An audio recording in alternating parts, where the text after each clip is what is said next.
প্রচুর। যে আনিল নরোত্তম দাস। প্রেমাধনা, করুণা প্রচুর। যে আনিলা প্রেমাধনা, করুণা প্রচুর।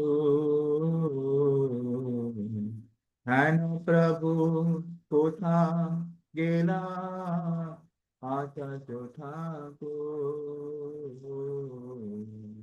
হেন প্রভু কোথা গেলা, আচার্য ঠাকুর। যে আনিল প্রেম ধনা, করুণা প্রচুর।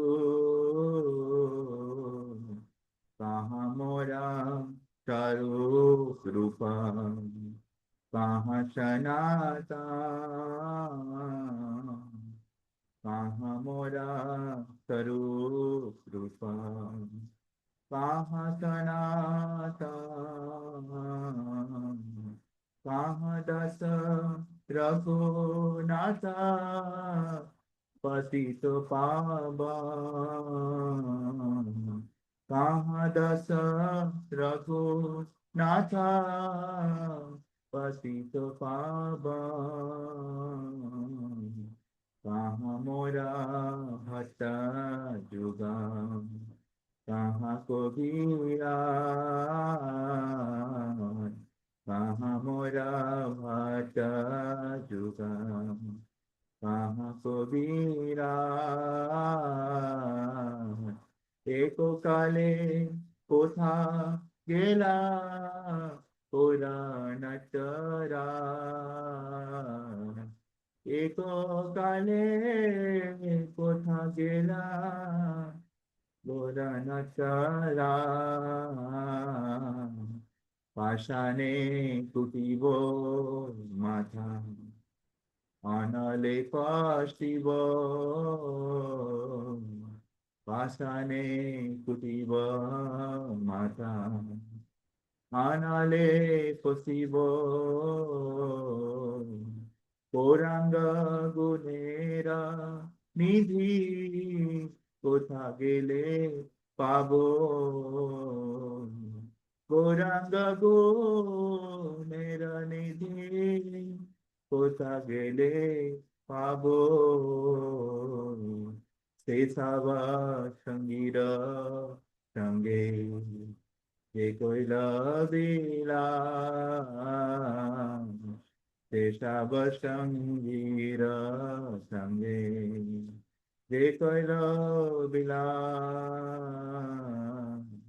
সে সঙ্গ না পাইয়া কাঁদে নরোত্তম দাস। সে সঙ্গ না পাইয়া কাঁদে নরোত্তম দাস। যে আনিল প্রেম ধনা, করুণা প্রচুর। হেন প্রভু কোথা গেলা, আচার্য ঠাকুর। শ্রী নরোত্তম দাস ঠাকুর কি যায়। তো শ্রী নরোত্তম দাস ঠাকুর যখন তার গৃহ ত্যাগ করে, যখন বাংলাদেশের খেতুরি থেকে দৌড়ে দৌড়ে খালি পায়ে যখন তিনি যাচ্ছিলেন শ্রী বৃন্দাবন ধামেতে, হ্যাঁ, তখন তার পায়েতে কাঁটা ঢুকছে, সে খাবার খেতে পাচ্ছে, কোথায় ঘুমাবে তার কোনো চিন্তা ছিল না। তার শুধু একটাই চিন্তা ছিল যে সে কিভাবে মহাপ্রভুর আন্দোলনে যোগ দিতে পারবে। তার এতটাই ইচ্ছা ছিল। আর তিনি জানতেন যে তিনি ছোট থেকে শিল রূপ গোস্বামী, শিল সনাতন গোস্বামী, হ্যাঁ, এনাদের ব্যাপারে তিনি খুবই শুনেছিলেন, নাম শুনেছিলেন। তিনি হয়তো ভেবেছিলেন যে আমি গিয়ে, হ্যাঁ, রূপ গোস্বামী, সনাতন গোস্বামী, রঘুনাথ দাস গোস্বামী, এনাদের আমি সঙ্গ করব, এই আশা নিয়ে, হ্যাঁ, তিনি হচ্ছে যে পায়ে হেঁটে হেঁটে খেতুরি থেকে বৃন্দাবন ধাম যাচ্ছিলেন।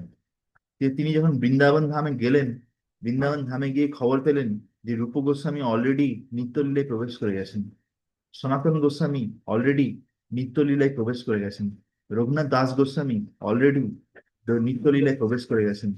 হ্যাঁ, তখন তিনি শিল তখন তিনি কান্নায় মানে মাটিতে গড়াগড়ি খেতে থাকেন এই কথা শুনে। হ্যাঁ, তাদের বিরহে। তখন তিনি এই বিরহ গীত লিখেছিলেন। যদিও তিনি ছিল জীব গোস্বামী প্রভুর কাছ থেকে শিক্ষা লাভ করেন, তার আশ্রয় গ্রহণ করেন। তারপরে তার আশ্রয় থেকে তিনি লোকনাথ গোস্বামীর কাছ থেকে দীক্ষা লাভ করেন। কিন্তু তিনি যে এই বিভিন্ন বৈষ্ণবদের বিরহে এই গীত লিখেছিলেন, বলছেন যে আনিল প্রেম ধন করুণা প্রচুর। হ্যাঁ, সেই সমস্ত আচার্যগণ, সেই সমস্ত বৈষ্ণব ঠাকুর যারা এই প্রেম নিয়ে এসেছিল আধ্যাত্মিক জগৎ থেকে। হ্যাঁ, হেন প্রভু কোথা গেলা আচার্য ঠাকুর। ও প্রভু আচার্য ঠাকুর, আপনারা সবাই কোথায় চলে গেলেন আমাকে ছেড়ে দিয়ে। কাহা মোরা স্বরূপ রূপ। স্বরূপ, স্বরূপকে, স্বরূপ দামোদর গোস্বামী, যে মহাপ্রভুর পার্ষদ ছিল। হ্যাঁ, মহাপ্রভুর সঙ্গে সবসময় তিনি থাকতেন। তো কাহা মোরা স্বরূপ রূপ। রূপ মানে রূপ গোস্বামী। কাহা সনাতন, কাহা দাস রঘুনাথ পতিত পাবন। কাহা মোরা ভট্ট যুগ। ভট্ট যুগকে গোপাল ভট্ট গোস্বামী আর রঘুনাথ ভট্ট গোস্বামী। তো যখন নরোত্তম দাস ঠাকুর বৃন্দাবন থেকে যান, তখন রঘুনাথ ভট্ট গোস্বামী এবং গোপাল ভট্ট গোস্বামী দুজনেই তারা নিত্যলীলায় চলে যায়, প্রবেশ করে ফেলেন। কাহা কবিরাজ। কবিরাজকে কৃষ্ণদাস কবিরাজ গোস্বামী, যিনি চৈতন্য চরিতামৃত লিখেছেন, তিনিও তখন নিত্যলীলায় প্রবেশ করে গেছেন। এককালে কোথা গেলাম ওরা নটরাজ। বলছেন সেই সেই যে গৌর নট্টরাজ, যিনি নট্টরাজ মানে যে সুন্দরভাবে নৃত্য করতেন নবদ্বীপের রাস্তাতে। হ্যাঁ, নীলাচলে জগন্নাথপুরীর রাস্তাতে নৃত্য করতে করতে, যেখানে প্রেম বিতরণ করতে করতে সবাই, সেই গৌরা নট্টরাজ কোথায় চলে গেল। গৌর নটরাজও চলে গেলেন, তার সমস্ত পার্শ্বদেরাও চলে গেলেন। হ্যাঁ, তাহলে আমি আমার জীবনটা কি করে ধরে রাখবো, আমি কাকে দেখে আমি জীবনটা বেঁচে থাকবো আর? তিনি তখন দুঃখে বলছেন, পাষাণে কুটিব মাথা অনলে শিব। পাষাণ, পাষাণ মানে হলো পাথর। কুটিব, কুটিব মানে হচ্ছে যে যদি তোমার কাছে যদি কোনো বঁটি না থাকে, বঁটি সবজি কাটার জন্য, তো তুমি যদি একটা ধারালো পাথর থাকে, সেই পাথর দিয়ে ধাক্কা মেরে মেরে তুমি কিন্তু সবজিটা কাটতে পারবে। তো এখানে নরোত্তম দাস ঠাকুর এত তীব্র যন্ত্রণা অনুভব করছে এই সমস্ত বৈষ্ণবদের থেকে বিরহে, যে তিনি বলছেন যে আমি আমার মাথাটাকে পাষাণে কুটিব। হ্যাঁ, আমার এই শরীরটাকে ধরে রাখতে চাই না, কেননা শরীরে এত যন্ত্রণা হচ্ছে, এই শরীর ধরে রেখে কি লাভ আছে। তিনি এরকম বলছেন, পাষাণে কুটিব মাথা অনলে পশিব। অনল, অনল মানে কি? অনল মানে হচ্ছে রক্ত। হ্যাঁ, অঝরে রক্ত বেরিয়ে যাক, কোনো অসুবিধা নেই। কিন্তু তবুও এখানে জিজ্ঞাসা করছে, গৌরাঙ্গ গুণেরা নিধি কোথা গেলে পাবো। তো এখানে বলছে কি, তবু আমি গৌরাঙ্গ গুণেরও নিধি। হ্যাঁ, সেই ধরনের ব্যক্তি যার মধ্যে গৌরাঙ্গ, শ্রী গৌরাঙ্গ মহাপ্রভুর যে গুণ, সেই পরম দয়াল, সেই গুণের অধিকারী ব্যক্তি। হ্যাঁ, সেরকম ব্যক্তিকে আমি কোথায় গেলে পাবো, এটা এখানে বলছে। হ্যাঁ, গৌরাঙ্গ গুণেরও নিধি কোথা গেলে পাবো। তারপরে কি বলছে, সে সবা সঙ্গীর সঙ্গে যে কইল বিলাস। সে সঙ্গ না পাইয়া কাঁদে নরোত্তম দাস। বুঝে, সেসব সঙ্গীর সঙ্গে, যেমন যেমন শ্রী বাসুদেব ঘোষ, শ্রী গোবিন্দ ঘোষ। হ্যাঁ, হ্যাঁ, আজকে আমরা শুনবো শ্রী গোবিন্দ ঘোষ ঠাকুরের তিরোভাব তিথি। তিনিও ছিলেন মহাপ্রভু পার্ষদ। হ্যাঁ, তো সেই এনারা হচ্ছে সমস্ত মহাপ্রভুর সঙ্গী। সেসব সেসব সঙ্গীর সঙ্গে যে কইল বিলাস। হ্যাঁ, কিন্তু আমি সেই সঙ্গ পেলাম না। সবাই সেই সঙ্গ পেলো, কিন্তু আমি কত দুর্ভাগা যে আমি সেই সঙ্গ পেলাম না। সে সঙ্গ না পাইয়া কাঁদে নরোত্তম দাস। ঠিক আছে, তো আমাদেরও এরকম পূর্বতন আচার্যদের বিরহ অনুভব করা উচিত। হ্যাঁ, তো এইভাবে আমাদের আমাদের পূর্বতন আচার্যদের প্রতি একটা হৃদয়তে ভালোবাসা তৈরি হবে, আর তত আমরা মহাপ্রভুর প্রতিও আমাদের ভালোবাসা তৈরি করতে পারবো। সেখান থেকে আমরা আজকে শ্রী গোবিন্দ ঘোষ ঠাকুরের ব্যাপারে আলোচনা করব যতটা সম্ভব। তো মহাপ্রভু শ্রী চৈতন্য মহাপ্রভুর ব্যাপারে একটা শ্লোক আছে যে পঞ্চতত্ত্ব মকাম কৃষ্ণম ভক্ত রূপ স্বরূপকম ভক্তাবতার ভক্তাখ্যম নমামি ভক্ত শক্তিকম। হ্যাঁ, ঠিক আছে। তো পঞ্চতত্ত্ব ভগবান তারা কিন্তু একা আছেন, সপার্ষদস্য ধাম সহ অধিকারী, সহ অবতারী। শ্রী চৈতন্য শ্রীকৃষ্ণ চৈতন্য প্রভু জীবে দয়া করি সপার্ষদস্য ধাম সহ অবতরী। হ্যাঁ, অত্যন্ত দুর্লভ প্রেম পরিবারে দান, শেখায় শরণাগতি ভকতের প্রাণ। তো চৈতন্য মহাপ্রভু তিনি একা আছেন, তার সঙ্গে সমস্ত পার্শ্বদেরকে নিয়ে এসেছিলেন। শ্রী বৃন্দাবন ধামে শ্রীকৃষ্ণ আর রাধারানী যে লীলাবিলাস করতেন, হ্যাঁ, তাদের যত পার্শ্বদেরা ছিল তারা সবাই, বিভিন্ন গোপী মঞ্জরী, তারা সবাই শ্রী চৈতন্য মহাপ্রভু লীলাতে আসেন, কিন্তু সবাই পুরুষের দেহে আসেন, কেউ স্ত্রী শরীরে আসেন। চৈতন্য মহাপ্রভু লীলার স্পেশালিটি কি? সবাই পুরুষের শরীর ধারণ করে আসেন। ঠিক আছে। স্বয়ং রাধারানীও তিনি একজন পুরুষের শরীর ধারণ করে আসেন। সে কে? গদাধর। ঠিক আছে, গদাধর। আমরা বলি গদাই গৌরাঙ্গ। হ্যাঁ, যেমন রাধা কৃষ্ণ সেরকম গদাই গৌরাঙ্গ। হ্যাঁ, সেটা হচ্ছে ব্যাপার।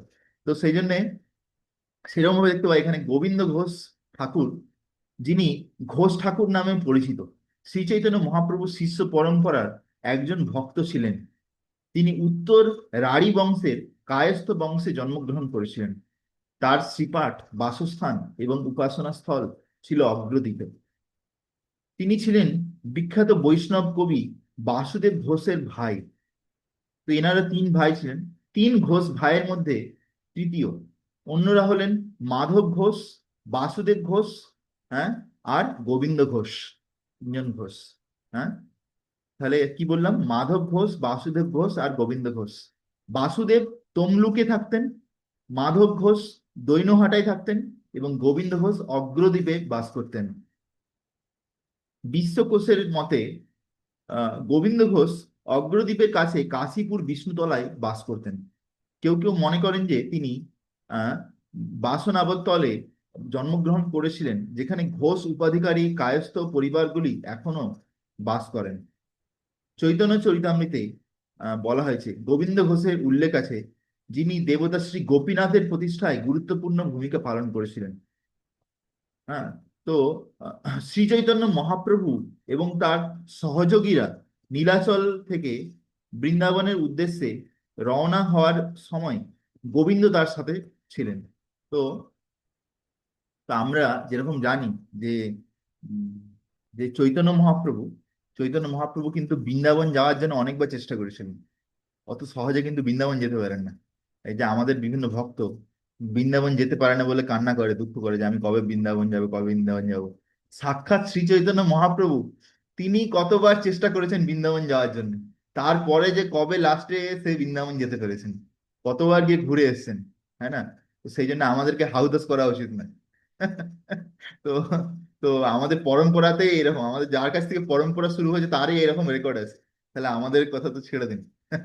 তো আর শাস্ত্র বলছে যে মায়াপুর ধাম আর বা নবদ্বীপ ধাম আর বৃন্দাবন ধামের মধ্যে কোনো তফাৎ নেই কলিযুগে। ঠিক আছে। স্বয়ং নিত্যানন্দ প্রভু শিল জীব গোস্বামীকে বলছেন যে হে জীব, হে শিল জীব, কলিযুগে এই নবদ্বীপ ধাম আর শ্রী বৃন্দাবন ধামের মধ্যে কোনো তফাৎ নেই। হুম। কেননা যে আহ শ্রী চৈতন্য মহাপ্রভু বা গৌরাঙ্গ মহাপ্রভু, যিনি সাক্ষাৎ রাধা কৃষ্ণের আহ মিলিত অবতার, তিনি যেহেতু এই কলিযুগে নবদ্বীপ ধামে আবির্ভূত হয়েছিলেন এবং তার সমস্ত পার্শ্বদেরকে নিয়ে এখানে লীলাবিলাস করেছিলেন, তো সেই জন্যে এই যে ধাম, এই ধামও কিন্তু সে সমান লেভেলে আছে। হ্যাঁ, সেই জন্য কেউ যদি মায়াপুর নবদ্বীপ ধামে যদি গেছে, নবদ্বীপের 9টা দ্বীপে যদি কেউ চলে গেছে, তাহলে তার থেকে ভাগ্যবান কিন্তু কেউ নেই। হ্যাঁ না? তাহলে সে অলরেডি বৃন্দাবন ঘুরে নিচ্ছে, শাস্ত্র বলছে। তো সেটা এখানে বলছে যে শ্রী চৈতন্য মহাপ্রভু তার সহযোগীদের নিয়ে নীলাচল থেকে একবার বৃন্দাবন যাচ্ছিলেন, তখন তার সাথে গোবিন্দ ঘোষ প্রভু ছিলেন। হ্যাঁ, এখানে বলছে গোবিন্দ ঘোষ ঠাকুর অচ্যুত চরণ চৌধুরী কর্তৃক শ্রীহট্টের ইতিবৃত্তে লিপিবদ্ধ একটি ঐতিহাসিক বিবরণ বলা হয়েছে যে একদিন মধ্যাহ্ন ভোজ শেষ করার পর চৈতন্য মহাপ্রভুর মুখের সতেজতা বৃদ্ধির জন্য তিনি হরিতকি খেতে চেয়েছিলেন। হ্যাঁ, তো এরকম দিয়ে কি করছে, গোবিন্দ ঘোষ ঠাকুর কে বলছে, আচ্ছা তুমি হরিতকি খুঁজে নিয়ে আসো। দেখ কোথায়, গোবিন্দ ঘোষ ঠাকুর তখন সন্ন্যাসী আর ব্রহ্মচারী ছিল। দেশে কি করেছে, বিভিন্ন জায়গা থেকে অনেক কষ্টে খুঁজে হরিতকি নিয়ে এসছে, নিয়ে এসে মহাপ্রভুকে দিয়েছে, যে মহাপ্রভু খেয়েছে। তারপরের দিন আবার মহাপ্রভু কি বলে হরিতকি চাইছে। তখন গোবিন্দ ঘোষ ঠাকুর বুঝে গেছে যে মহাপ্রভু ডেলি একটা করে হরিতকি লাগবে। তো সেই জন্য সে কি করেছে, হরিতকি জমা করে রেখে দিচ্ছে অনেকগুলো, একটা জায়গা থেকে কিনে নিয়ে এসে। ঠিক আছে, দিয়ে যখন নেক্সট দিন শ্রী চৈতন্য মহাপ্রভু গোবিন্দ ঘোষ ঠাকুরকে হরিতকি চেয়েছিলেন, গোবিন্দ ঘোষ ঠাকুর তাৎক্ষণিক হরিতকি নিয়ে এসে শ্রী চৈতন্য মহাপ্রভুকে দিয়ে দেন সঙ্গে সঙ্গে। হ্যাঁ, আর তখন হরিতকি প্রভু কি? হরিতকি একটা ফল হয়, শুকনো ফল, সেটা যজ্ঞেতে ইউজ করা হয় বিশেষ করে। ঠিক আছে, তো কিন্তু চৈতন্য মহাপ্রভু ওটা খেতেন। যেখানে বলছে, তো গোবিন্দ ঘোষ ঠাকুরের এই প্রস্তুতি দেখে শ্রী চৈতন্য মহাপ্রভু বুঝতে পেরেছিলেন যে তিনি জিনিসপত্র সংরক্ষণ করার অভ্যাস তৈরি করেছেন। হ্যাঁ, তার মধ্যে তখন তিনি গোবিন্দ ঘোষ ঠাকুরকে বলছেন, এই যে তোমার যে সঞ্চয় করার যে মনোভাব হয়েছে, এইটা হচ্ছে গৃহস্থ মেন্টালিটি। ঠিক আছে, তো সেই জন্য তুমি দয়া করে বিবাহ করো এবার। তোমাকে আর গৃহস্থ, তোমাকে সন্ন্যাসী বা ব্রহ্মচারী থাকার প্রয়োজন নেই। হ্যাঁ, তো এরকম ভাবে যখন মহাপ্রভু আদেশ দিয়েছিলেন, তখন তিনি কি করেন, আহ বিবাহ করেন।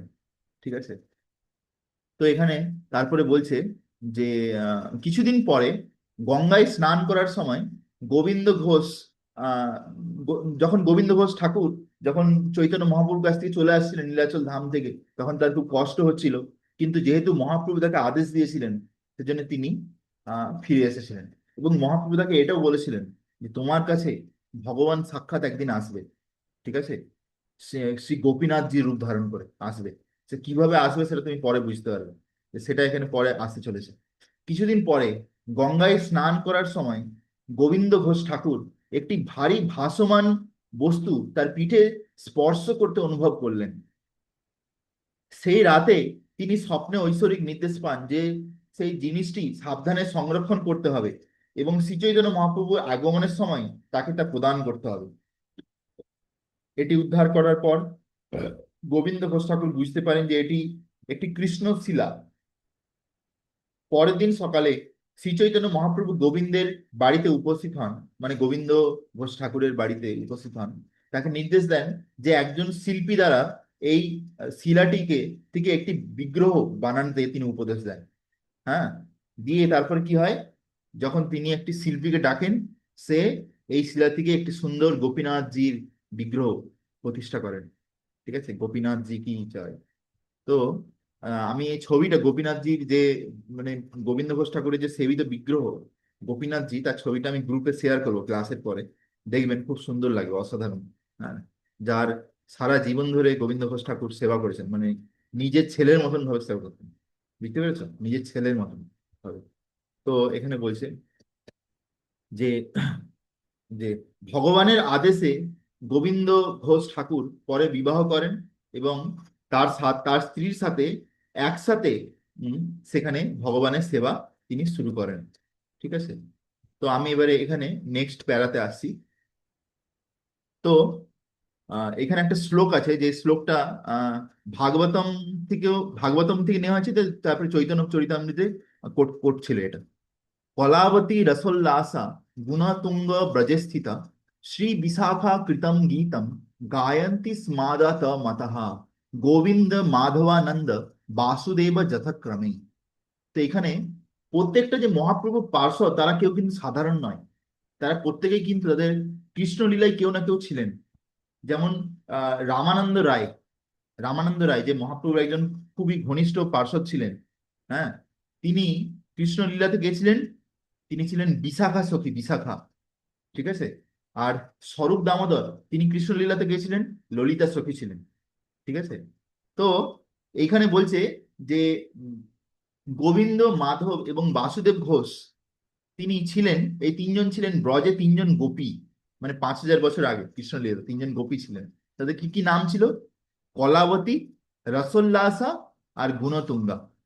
তার মানে গোবিন্দ ঘোষ ঠাকুরের কি মানে স্বরূপ কি কৃষ্ণলীলাতে? কলাবতী সখী, কলাবতী, ঠিক আছে। ভাবো যে বিশাখা সখী, যে মানে ভগবান রাধারানীর যে দুজন মেন অ্যাসিস্ট্যান্ট, মানে অষ্টসখীর মধ্যে দুজন মেন আছে, ললিতা আর বিশাখা, ঠিক আছে। ললিতা, দেখুন তুমি যদি মায়াপুরে গিয়ে রাধা মাধবের দর্শন করো, দেখবে যে মাধবের সাইডে, মানে কৃষ্ণ মাধব তার সাইডে যে দাঁড়িয়ে আছে, সে হচ্ছে ললিতা সখী, বুঝে গেছে। আর এইদিকে রাধারানীর সাইডে যে দাঁড়িয়ে আছে, উনি হচ্ছেন বিশাখা সখী, ঠিক আছে। তো এবারে বিশাখা সখী যে আছে, তার আন্ডারে আরো অনেক অ্যাসিস্ট্যান্ট আছে, বুঝা গেছে। তো সেই এই যে এই তিনজনের নাম যেখানে বলা হয়েছে, কলাবতী, রসোল্লাসা এবং গুণতুঙ্গা, এরা তিনজন হচ্ছে বিশাখা সখীর অ্যাসিস্ট্যান্ট। তাহলে ভাবো এরা কি হয়, চৈতন্য মহাপ্রভু লীলাতে তিনজন ভাই হিসেবে আছে, যে সুন্দর তিনি কি করেন, এরা ভজন, বিশাল গান করতেন, একদম মহা কীর্তনীয় ছিল। মানে সেটা পরে গিয়ে আমরা দেখতে পাবো, পরে গিয়ে দেখছি আমরা।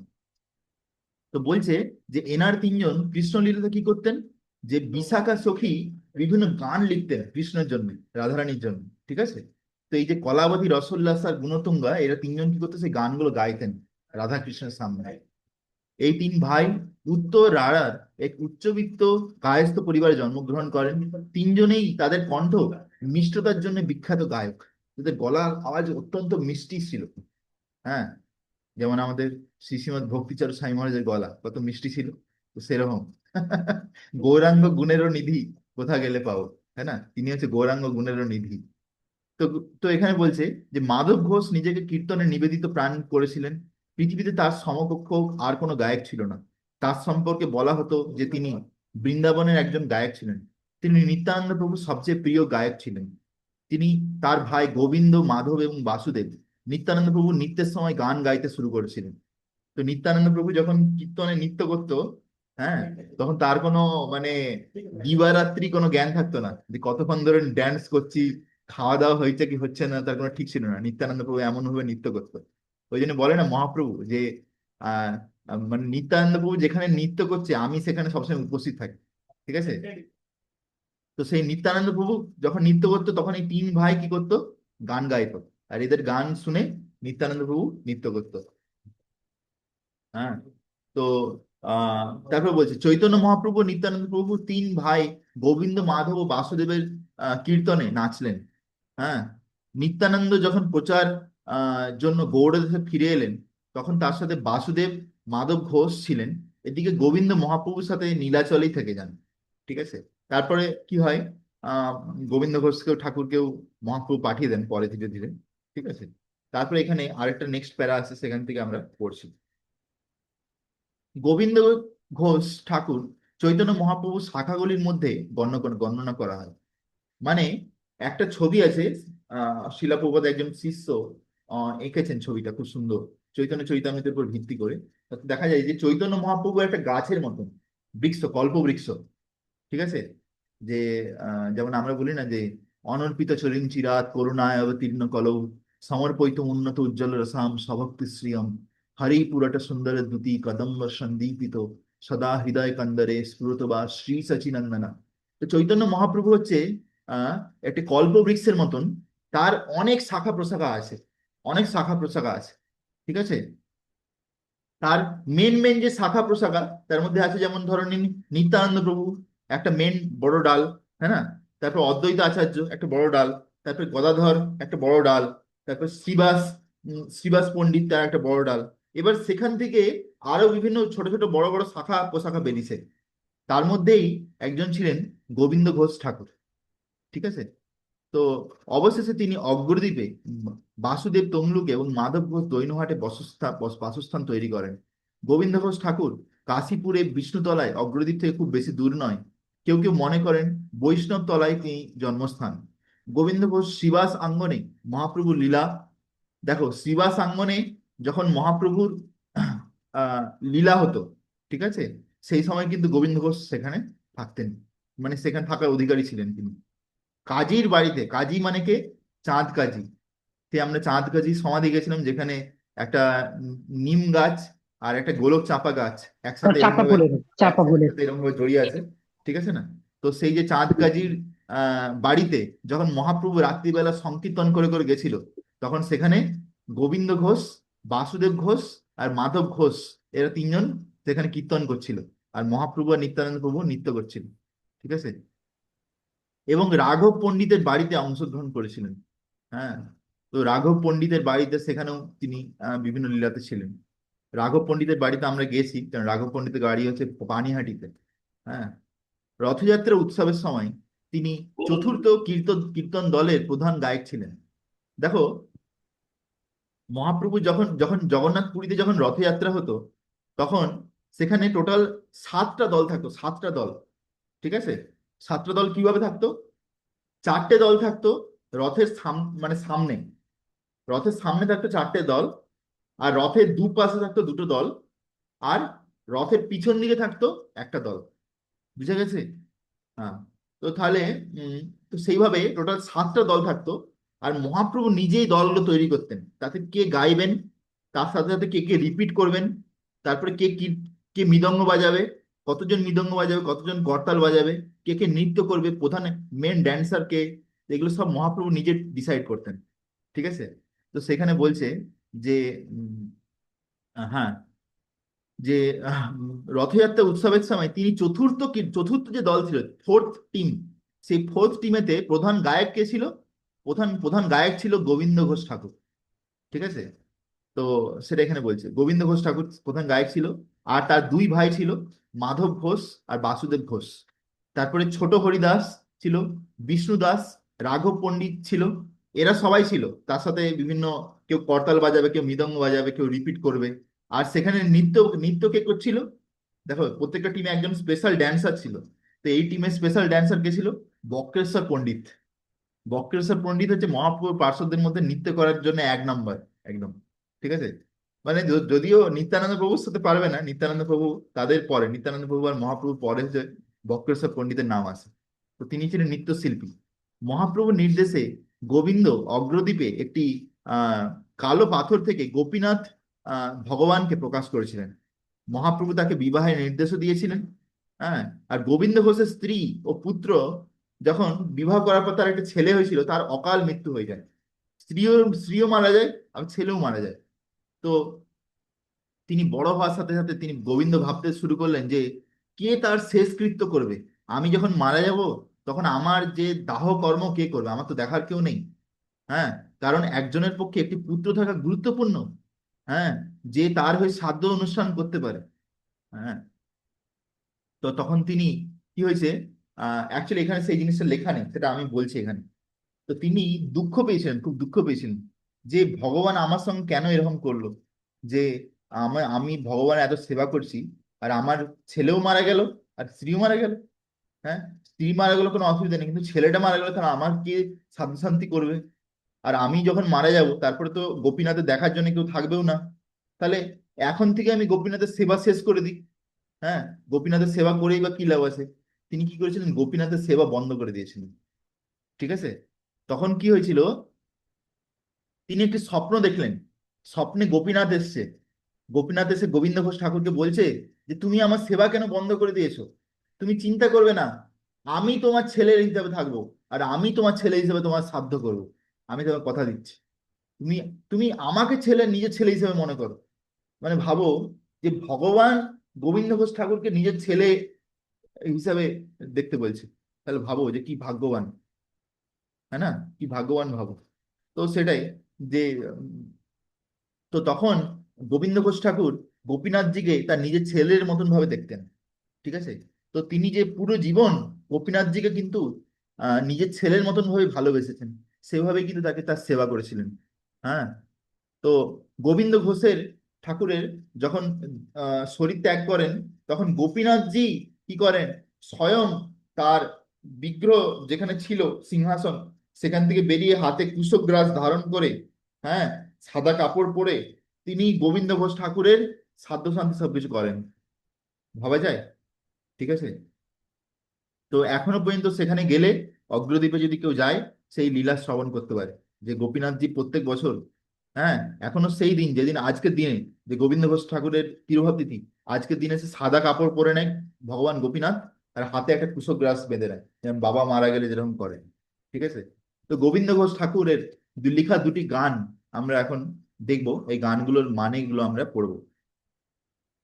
প্রাণেরও মুকুন্দ সে, কি আজি শুনিল আচম্বিতে, কহিতে পরাণ জয়া, মুখ নাহি বহিরায়, শ্রী গৌরাঙ্গ চরিবে নবদ্বীপে, ইহাতে না জানি মো রসকলে মিলিনুন গোরা, অবনত মাঠে আছে বসি নিঝরে, নয়না ঝরে বুকে বাহি ধর পরি, মারি না হাইছে মুখ শশী, দেখিতে তখন প্রাণ সদা করে আনা কানা, শুধাইতে নাহি ওভাসারা আভাসারা, ক্ষণেকা সম্বিত হাইলা, তবে মুখ নিবেদিলা, শুনিয়া দিলা না ই উত্তরা, আমি তো বিভাষা হ্যায়, তারে কিছু না কহিয়া ধাইয়া আইলিনু তুয়া পাশা, ইহা তা কহিলুনু আমি যে, করিতে পারা তুমি, মোরা না জীবনের আশা, শুনিয়া মুকুন্দ কাঁদে, থিয়া থিরা থিরা না বাঁধে, গদাধরের বদন হেরিয়া, হে গোবিন্দ ঘোষ কেয়া, ইহা যেন না হয়, তবে মুই জৈনু মরিয়া। তো মানে অর্থ, ও মুকুন্দ, মুকুন্দ মানে কে? মুকুন্দ মানে ভগবান শ্রীকৃষ্ণ। হ্যাঁ, ও মুকুন্দ, আমার জীবন আজ হঠাৎ কি শুনলাম, যদি বলি তাহলে মরে যাব, কথাগুলো মুখ থেকে বেরোতে চাইছে না। গৌরাঙ্গ সত্যিই নবদ্বীপ ছেড়ে চলে যাচ্ছে। মানে মহাপ্রভু যখন নবদ্বীপ ধাম ছেড়ে সন্ন্যাস নিয়ে চলে যায়, সে সময় ভাবো যে মহাপ্রভুর ভক্তদের অবস্থা কিরকম। ঠিক আছে, মহাপ্রভু যারা ভক্ত পার্ষদ, তারা কত কষ্ট পাচ্ছিল। ঠিক আছে, তো আমরা এটাই জানতাম না যে কিন্তু আজ সকালে আমরা গোরাকে দেখছি, সে মাথা নিচু করে চিন্তায় বসেছিল। হ্যাঁ, তার চোখ থেকে অশ্রুর ধারা বইতে শুরু করে এবং তার বুক বেয়ে ভেসে যায়, তার চাঁদের মতো মুখটি তার উজ্জ্বলতা হারিয়ে ফেলে। যখন আমরা তাকে এভাবে দেখলাম, তখন আমাদের নিজেদের হৃদয় কেঁপে উঠলো। আমরা তাকে কিছু জিজ্ঞাসা করতে পারলাম না। কিছুক্ষণের জন্য আমি জ্ঞান ফিরে পেলাম এবং বিনীতভাবে তাকে প্রশ্নটি জিজ্ঞাসা করলাম, এবং তিনি আমাকে সেটাই বললেন। হ্যাঁ, বিরক্ত হয়ে আমি তাকে আর কিছুই না বলে তোমার কাছে ছুটে এসেছি। আমি তোমাকে এটা বলেছি, এবং এখানে যা করতে পারো তাই করো। আমাদের কথা বলতে গেলে আমাদের মনে হয় যে আমাদের বেঁচে থাকার কোনো আশা আছে। এই কথা শুনে, আচ্ছা এখানে মুকুন্দ মানে যে বলছে, মুকুন্দ হচ্ছে মহাপ্রভু একজন পার্ষদ ছিল। এই কথা শুনে মুকুন্দ কাঁদতে শুরু করলো। গদাধরের দিকে তাকিয়ে সে আর শান্ত থাকতে পারলো না। গোবিন্দ ঘোষ বলল, এটা যেন না হয়, কারণ সে চলে গেলে আমি মারা যাব। মানে মহাপ্রভু চলে যাওয়ার আগে কিন্তু মহাপ্রভুর পার্শ্বদেরা বুঝতে পেরে গেছিল যে এবার মহাপ্রভু সন্ন্যাস নিবে, কালকেই মহাপ্রভু সন্ন্যাস নেবে। ঠিক আছে, আমাদেরকে ছেড়ে নবদ্বীপ ধাম থেকে চলে যাবে। সে মনে আছে আমরা যে নির্দয় ঘাটে গেছিলাম, নির্দয় ঘাট, নিদয়া, সেখান থেকে মহাপ্রভু কিভাবে একটা পৌষ মাসের ঠান্ডা কনকনে, নবদ্বীপের ঠান্ডা কিরকম ঠান্ডা বুঝতেই পারছো। তো সেই ঠান্ডার রাত্রিতে, হ্যাঁ মাঝরাতে, তিনি কি করলেন, সেই নদী, গঙ্গা নদীতে ঝাঁপ মারলেন, ঝাঁপ মেরে সাঁতার কেটে সেই পাড়ে চলে গেলেন। ঠিক আছে, আহ, তো যেহেতু তিনি, যখন তিনি এরকম ভাবে চলে গেলেন নবদ্বীপ ধামের লোকদেরকে ছেড়ে, তার পার্শ্বদেরকে ছেড়ে, আর তার মাকে তার স্ত্রীকে ছেড়ে, তো সেই জন্য সমস্ত লোকেরা বলছিলেন দেখো, কোনো দয়া মায়া নেই, নির্দয় নির্দয়। সেইখান থেকে ঘাটের নাম পড়ে যায় নিদয়া ঘাট, নির্দয় ঘাট। ঠিক আছে, যে যার কোনো দয়া মায়া নেই। হেদেরে, তারপর দ্বিতীয়, এটা দ্বিতীয় গান। হেদেরে নদিয়া বাসি কারা মুখ চাও, বহু পাশরিয়া গোরা কাঁদে ফিরও, তো সবরে কে আরা করিবে নিজা, করে কে জাসিয়া দিবে প্রেমা দেখিয়া কাটরে, কি সেলা হিয়া খায়া, কি সেলে হিয়া, পুরনো পুতলি নবদ্বীপে চারি জয়া আর না, যাইবা মোরাঙ্গে, মোরাং বিসার গাঁও, কাঁদায়ে ভকতাগণ বুক বিদারিয়া, পাছানো গোবিন্দ ঘোষ না জয়া মিলিয়া। অনুবাদ, হে নবদ্বীপের মানুষ, তোমরা কার দিকে তাকিয়ে আছো? গোরাকে থামাতে তোমাদের বাহু মেলে দাও। মানে বলছি তোমরা হাত, হাত এরকম করে ধরে মহাপ্রভুকে আটকে দাও, মহাপ্রভুকে যেতে দিও না নবদ্বীপ থেকে, মহাপ্রভু যেন নবদ্বীপেই থাকে। হ্যাঁ, যেটাই বলছে, গোরাকে থামাতে তোমাদের বাহু মেলে দাও, তাকে ফিরিয়ে দাও। এখন কে আছে যে তোমাকে তার বুকে জড়িয়ে ধরবে? হ্যাঁ, মানে ভাবো যে মহাপ্রভু হয়তো বিভিন্ন ভক্তদেরকে বুকে জড়িয়ে ধর, হ্যাঁ দিয়ে বলতো যে কৃষ্ণ বলো, কৃষ্ণ কৃষ্ণ। হ্যাঁ, সঙ্গে সঙ্গে তাকে প্রেম দিয়ে দিত মহাপ্রভু। কে এসে তোমাকে কৃষ্ণের প্রেম নিতে অনুরোধ করবে? একটা বাণ আমার হৃদয় ভেদ করছে, একটা বাণ আমার হৃদয় ভেদ করছে। আমার জীবনের প্রতিচ্ছবি নবদ্বীপ ছেড়ে চলে গেছে। তাহলে কে জীবনের প্রতিচ্ছবি? কে? শ্রী চৈতন্য মহাপ্রভু, গৌরাঙ্গ শ্রী মহাপ্রভু। চৈতন্য মহাপ্রভু। আমরা আর গৌরাঙ্গের সাথে যেতে এবং বসতে পারবো না। আমরা আর কীর্তন উপভোগ করতে পারবো না। সমস্ত ভক্ত কাঁদছে, তাদের হৃদয় ফেটে যাচ্ছে, এবং পাথরের মতো গোবিন্দ ঘোষ তাদের সাথে যোগ দিতে যান না।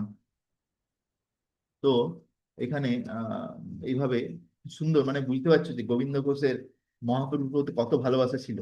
যেহেতু তিনি বিশাখা দেবীর টিমে ছিলেন, বিশাখা দেবীর টিমের সখী, মানে বুঝতেই পারছো যে ভগবানকে কত ভালোবাসতেন। ঠিক আছে। তো সেটাই।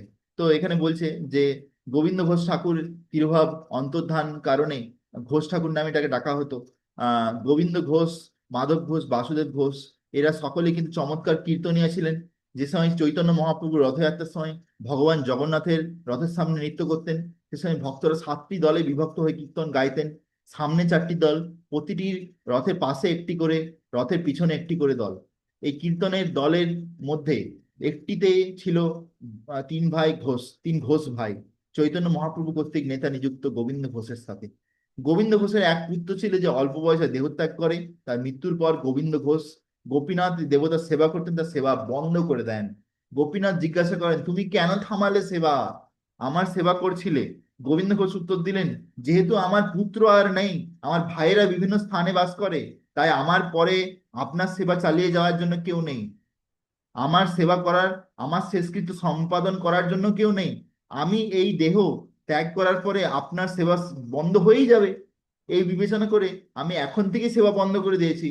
তখন ভগবান গোপীনাথ বললেন, তুমি আমাকে তোমার পুত্র হিসাবে কেন মনে করো না? ভাবা যায়? হ্যাঁ। কৃষ্ণ মাতা, কৃষ্ণ পিতা, কৃষ্ণ প্রাণধন, কৃষ্ণের সংসার ধরি ছাড়িও না চাঁদ, বলে না? তো আমরা ভাবি যে আমাদের মা বাবা আছে, আমাদের অনেক কিছু পরিবার পরিজন আছে, কিন্তু সবাই চলে যাবে, শুধু একজনই থাকবে, সে হচ্ছে কৃষ্ণ। সবাই যে কখন কে চলে যাবে তার কোনো ঠিক নেই, কেউ আগে যাবে কেউ পরে যাবে, কিন্তু কৃষ্ণ আমাদের সঙ্গে সবসময় থাকবে। সেজন্য কেউ যদি কৃষ্ণকে তার মা বাবা বানাতে পারে, বা কৃষ্ণকে তার সন্তান বানাতে পারে, তাহলে কিন্তু সেই সঙ্গ কিন্তু কোনোদিন ছাড়ে, মানে যাবে না। বুঝা গেছে? আর সেই বিশ্বাসও থাকতে হবে। ওকে। তো এইভাবে ঘোষ ঠাকুর তিরোভাব তিথির সময় ঘোষ ঠাকুরের বাসভবনে, হ্যাঁ, ভগবান গোপীনাথ কুশগ্রাস নিয়ে ঘোষ ঠাকুরের শ্রাদ্ধ অনুষ্ঠান করেন। প্রতি বছর মহাপ্রভুর আবির্ভাবের পর কৃষ্ণনগরে 14 বিগ্রহ সেখানে একত্রিত হয়। আমার মনে আছে যে কৃষ্ণনগরের রাজা সমস্ত বিগ্রহ নিয়ে আসতেন।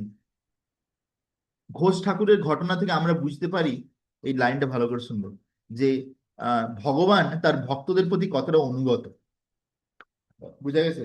যে কেউ যদি ভগবানকে তার নিজের সবকিছু, মানস, দেহ গেহ, মন কায় বুদ্ধি অহংকার, যা কিছু আছে সবকিছু, হ্যাঁ, মানে কায় মনোবাক্য, সবকিছু যদি অর্পণ করে দেয়, সবকিছু দিয়ে যদি ভগবানের সেবা করে, তো ভগবান করে নিজেকে সেরকম ভক্তির জন্য পুরোপুরি সমর্পণ করে দেয়। ঠিক আছে, ভক্তের জন্য। হ্যাঁ, বলে যে ভক্তরা তার ভক্তির দ্বারা ভগবানকে কিনে ফেলতে পারে। হুম। তো যেমন ভগবান গোপীদেরকে বলতেন যে ও গোপী, গোপীরা, তোমাদের তোমাদের ভালোবাসার প্রতিদান দেওয়ার ক্ষমতা আমার কাছে নেই। কেননা তোমরা আমাকে যেভাবে ভালোবেসেছো বা আমাকে ভক্তি করেছো, তোমরা আমাকে একরকম ভাবে কিনে ফেলেছো। ঠিক আছে, তোমরা আমাকে কিনে ফেলেছো। তো আমার আর কি আছে দেওয়ার? আমার নিজেকে ছাড়া তোমাদেরকে দেওয়ার মতো আর কিছুই নেই। বুঝতে পারছো? এরকম ভাবে ভগবান বলতেন। তো সেরকম ভাবে এখানে বলছে যে ভগবান ভক্তদের প্রতি কতটা অনুগত। তার ভক্ত তখন ভেবেছিলেন যে, হে, আমার শেষকৃত্য কে করবে? তখন গোপীনাথ নিজেই ঘোষণা করেছিলেন, আমি এটা করব, আমি এটা করব। তো এই দিনে গোপীনাথ নিজেই শ্রাদ্ধ অনুষ্ঠান করেন। বুঝা গেছে? তো উম, যেমন ভাগবত গীতা তে ভগবান অর্জুনকে বলেন, "ও অর্জুন, তুমি বলে দাও যে আমার ভক্তের কোনোদিন বিনাশ হয় না। হ্যাঁ, কোনতে প্রতি জানিহি নামে ভক্ত প্রণশ্যতি।" একটা শ্লোক আছে। হ্যাঁ, ও কুন্তি পুত্র অর্জুন, তুমি সবাইকে জোর গলায় বলে দাও যে আমার যে ভক্তি করছে, তা সেই ভক্তের কোনোদিন বিনাশ হয় না। হয়তো শরীরটার বিনাশ হবে, কিন্তু আধ্যাত্মিক ভাবে কিন্তু তার কোনোদিন বিনাশ হবে না। কেন, ভগবান তার অলরেডি হাত ধরে নিয়েছে। ঠিক আছে, ভগবান যদি কারো হাত ধরে নেয়, তাকে অত সহজে ছাড়ে না। বুঝে গেছে? যেমন একটা আহ কৃষ্ণ বইয়ে একটা চ্যাপ্টার আছে, সেই চ্যাপ্টারের নাম হচ্ছে যে দ্য সং অফ দ্য বিজ, মানে ভ্রমর গীত বলে একটা চ্যাপ্টার আছে। রাধারানী কৃষ্ণের বিরহে আহ একটা ভ্রমর এসছে বৃন্দাবনে। ভ্রমর মানে কালো ভোমরা, এরকম কালো দেখবো, বড় সাইজের হয়। হ্যাঁ, এরকম করে zzz এরকম করতে থাকে। হ্যাঁ, তো সে ভ্রমরা এসছে, তাকে দেখে ভাবছে যে এ মনে হচ্ছে কৃষ্ণর দূত, কেন কৃষ্ণর মতনই দেখতে, কালো রঙের, কৃষ্ণ কালো রং, আর ভ্রমরের রঙও কালো, ভাবছে একে মনে হচ্ছে কৃষ্ণরই দূত মনে হচ্ছে। তার সঙ্গে কথা বলা শুরু করে, এ ভ্রমর কোথায় তো দিকে তুমি এসছো, তুমি মনে হচ্ছে কৃষ্ণর কাছ থেকে এসছো। হ্যাঁ, কৃষ্ণ কেন আমাদের সঙ্গে এরকম করলো, এরকম ভাবে রাধারানী কথা বলছে, বুঝা গেছে? তো তো সেইখানে সেখানে দেখা যায় যে রাধারানী বলছে যে আহ, যে আমরা যদি কৃষ্ণকে ভুলে যাই, তাহলে কিন্তু আমাদের মনে কোনো কষ্ট থাকবে না। আমরা জানি এটা, যে কৃষ্ণকে যদি আমাদের মন থেকে বার করে দিতে পারি, তাহলে কিন্তু আমাদের আর মনে কোনো কষ্ট থাকবে না, তাহলে আমরা আরামে আনন্দে আমাদের জীবন কাটাতে পারি। কিন্তু দুঃখের কথা হচ্ছে যে আমরা কৃষ্ণকে ভুলতে পারছি না।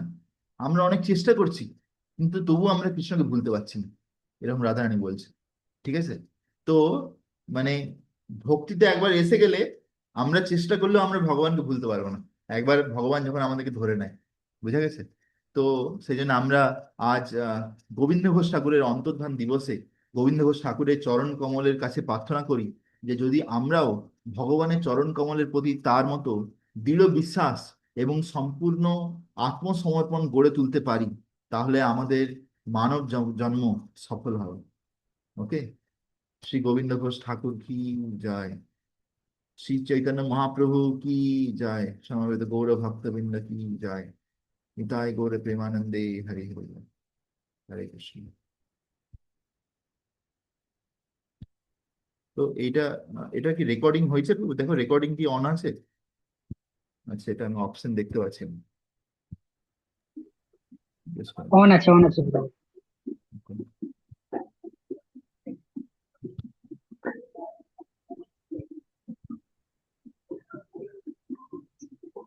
ওকে, স্টপ, স্টপ।